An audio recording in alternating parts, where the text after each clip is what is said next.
Hello, my name is Kamala and I am the 32nd Attorney General of California. I am running for a position of U.S. Senator. I'm a graduate from Howard University and also from the University of California, Hastings College of the Law. There are many topics to talk about what will be up and coming in 2017. Plans that need to be assured, voices that must be heard, and challenges that will come with education and the fight for equal rights for all. Criminal justice reform is a case I strongly support and will enforce. We need to reduce the violence in our communities. To keep our families safe and sound, the first line of defense in our nation has to take action, protecting our citizens, our law enforcers, local police, sheriffs, and firefighters. Over the recent years, there have been daily headlines of police brutality, misconduct, and multiple shootings coming out each and every week. The way police enforcement is issued is not right at all. We need to have a change. We need to make sure our officers are ready and properly trained, both physically and mentally prepared, to handle tough situations that do not lead in a death. I believe that in order to have public safety, we need to lower these terrible cases. On-duty officers need to be required to have body cameras on them at all times to help prevent these terrible causes from occurring. To help police in these cases, they must be given the most advanced technology and best resources with techniques. Equal rights for everyone is a fight that I will never stop going after. I have been the voice of many in our society, calling out the ones that prey on the vulnerable. We must fight for civil rights and justice. Equal pay for women is a topic that is highly controversial. It cannot be ignored, and as a woman, I have always been told that I cannot do a job because it's a man world. I couldn't be Attorney General of California. I couldn't be running for senator at this stage of my life, but I'm proving them wrong. So the Equal Pay Act has been required that both men and women get paid equally for the same job. This act has some underlying meaning to it. For in California, I am behind the Fair Pay Act, which does not allow employers to place wages at lower rates for those of the opposite sex for close related work. Moving on, I would like to speak about the minimum wage in America. As of right now, the minimum wage is $7.25 per hour. That is nowhere near this point of living.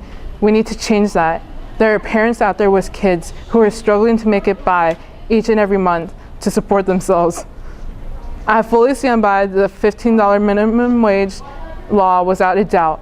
Americans shouldn't have to be living paycheck to paycheck, month to month, just because of how our government has allowed this to continue for as long as it's been.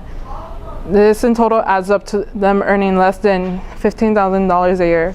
The minimum wage we have at the moment is not anywhere near the standard livings we must have.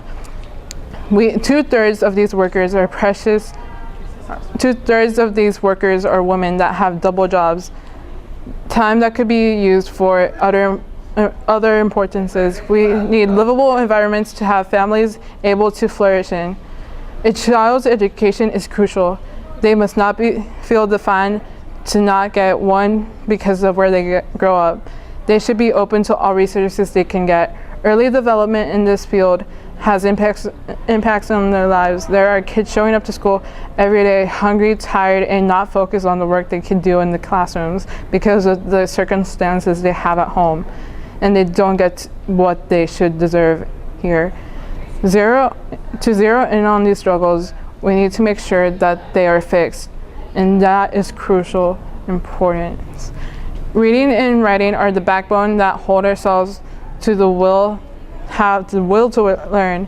Students that are not proficient in these main two categories tend to feel the need to drop out of high school, and this does happen. They drop out and they end up incarcerated or victims of crime.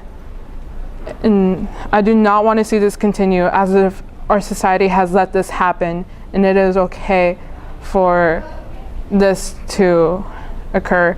I will support policies that challenge elementary school truancy and will increase our literature and parent involvement. Students should have the advantages in their workspace.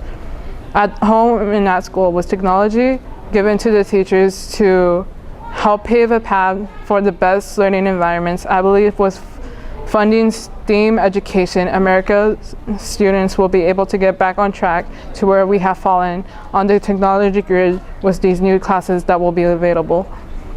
Making higher education is a must. I fully support my community college to be free. I want to make sure that they place an end to tuitions along with public colleges and universities to lower their tuitions for new enrolled students that have low income, or to ensure they walk across that stage. They will have a big difference on the things we need to let our students know.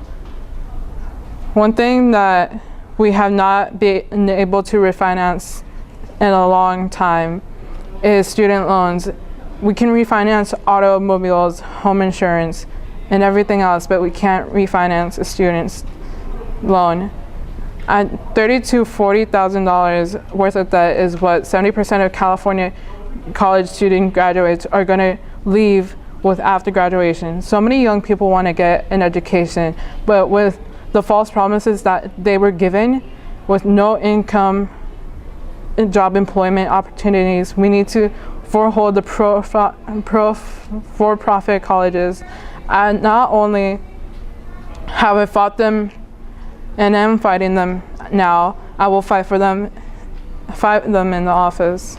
Not only will I fight for the students that are currently about to enter or are enrolled in colleges, but for the veterans who are in huge debt because of them. Cracking down on predatory lenders is what I will do when I'm elected. I will have a Bill of Rights stating this. I will be the fighter for middle-class families and a voice for the people of California. Elect me as U.S. Senator, and I will bring the fight to the Capitol, Washington, D.C. Thank you.